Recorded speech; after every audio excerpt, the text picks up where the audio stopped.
buying this house subject to, which means what? It means that I'm buying this house with no cash, no credit, and no credentials. Today, we're gonna be meeting with the seller. The seller's gonna give us a testimonial. When Christian first called you, what was your first thought? Did you think he was just like a scam? What made you change your mind? Well, we start talking. Hey guys, here in Dallas, Texas, doing a deal with Christian Hernandez, one of my students out of California, doing virtual deals in Dallas. 7626 Drive. Here you go, guys. Here's the address.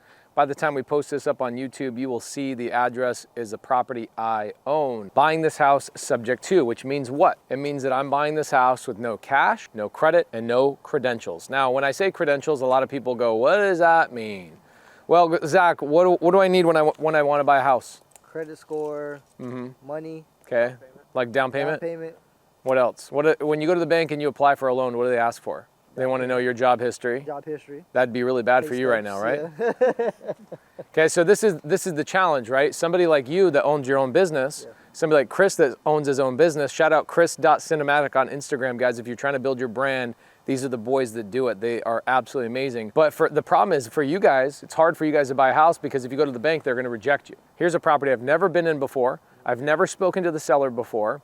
I didn't have to use my credit. Nobody Never spoke to the seller before? Never spoke to the seller before. How did I get this deal? We were talking about this the other day where you were wondering like, wow, if Pace is so good at this, why would he teach everybody else? So I get more deals. Christian Hernandez, one of my students out of California, he's the one that got this deal. Seller was in foreclosure, going through a hard time. Christian Hernandez helped him save his house from foreclosure and got the house under contract subject to, meaning they just gave me the house and they go, as long as you make the payments on the house is yours. Crazy, crazy, crazy. So today we're gonna be meeting with the seller. The seller's gonna give us a testimonial. Why do I do seller testimonials too? If I do a seller testimonial, it's so that you guys can go share it with your sellers when a seller says, what's subject to? How does this benefit me? Why would somebody do that? Do people really do that? Yes, right here. We're giving you the address of all these houses that we buy.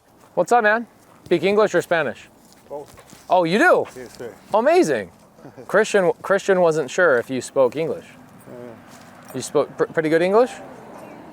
Like 50-50? Okay. How do they say it? Más o menos? Más o menos. Yes. Do you speak Spanish? No, I speak like maybe 5 words. I speak Spanish just in case. He speaks Spanish. Okay. He speaks Spanish. And your name is? Tomás. Tomas. My name is Pace. Pascual.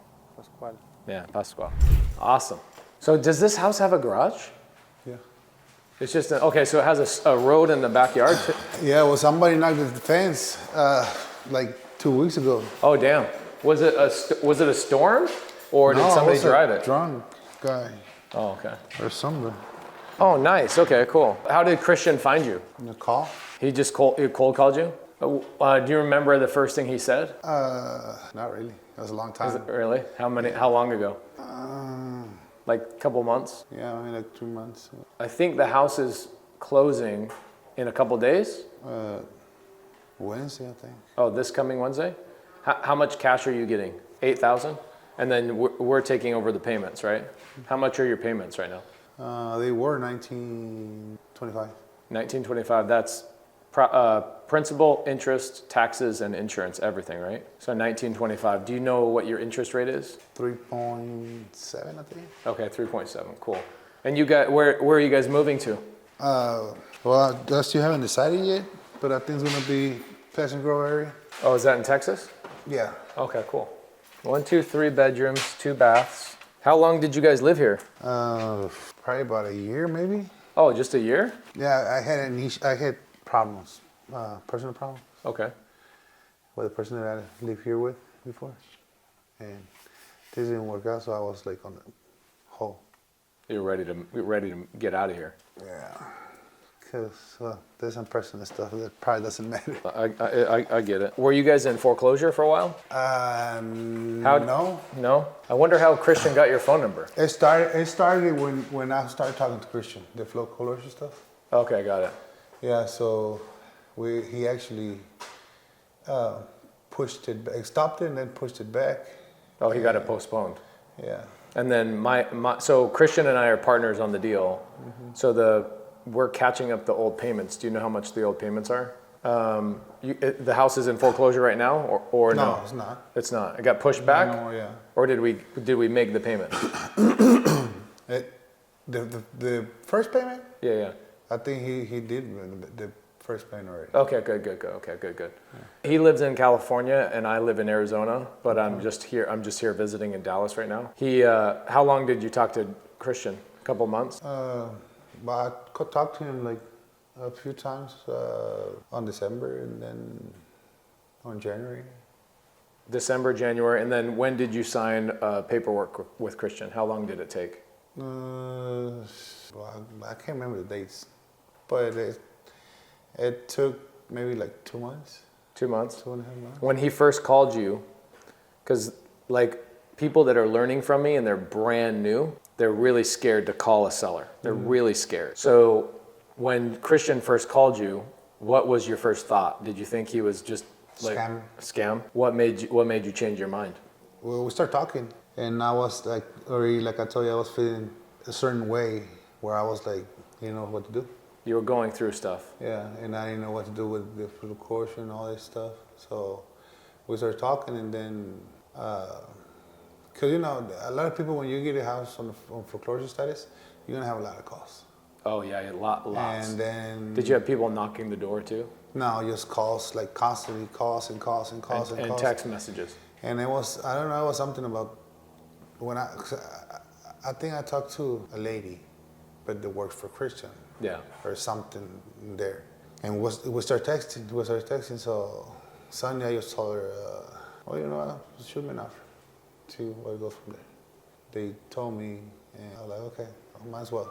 So I went with them, I started working with them, and I had more deals, like offering me more money and stuff, but I always wanted to eat that. You just trusted Christian because you were working with him for a while? Yeah. Here, we can go outside. And I mean, also the way, the talks we had and all this stuff, so I feel comfortable.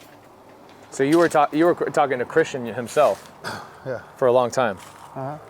Well, actually, to Christian and his assistant or something. Yeah, the girl that is the assistant, she's the one that does like the first phone call, and she does a lot of the texting. Mm-hmm. And then when the homeowner, you, are ready to talk to Christian, then Christian gets on the phone. Okay. And then you start building a good relationship with Christian. Mm-hmm. Did he say anything special that was really good compared to the other people, or was it just he was consistent? Okay, when you feel comfortable with a person you talk to, you open up. Yeah. You know? So I started talking to him about my problems, and he was like, well, don't worry about it, and like calming me down. He was like a friend. Yeah, exactly. Okay. So I felt a lot comfortable with him, and it was like, well, I don't know what to do. And then we got into the contract and stuff, but I had some other things going on in Mexico. So it was a back and forth thing for me that I didn't know like what to do. So like if I had something, I would talk to him, and I mean, I wanted to do this stuff closer faster. And for some reason or another reason, they didn't. But he never said or spoke wrong to me. He was like, okay, well, let me see what I can do. He was always Work, respectful. yeah, and trying to work as best as he could. That's good advice for new people. So you got a brand new investor and a homeowner that's going through a hard time, right? When the investor calls the homeowner thinks, oh, this is a scam, right? Always. Like you did, always thinks it's a scam. So this investor, when they're brand new, they think, oh man, nope, this guy doesn't want my help. But that's not the problem. The problem is this person needs to care about this person more and listen to them and understand what they're going through.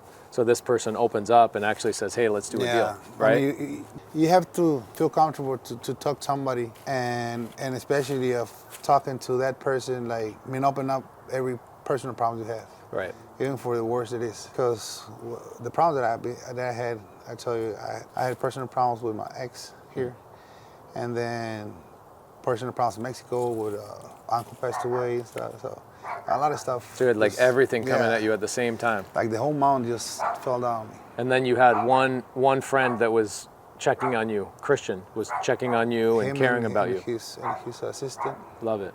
And we're closing this Wednesday. Hopefully. All right, man. Really good to meet you. Thank you so much.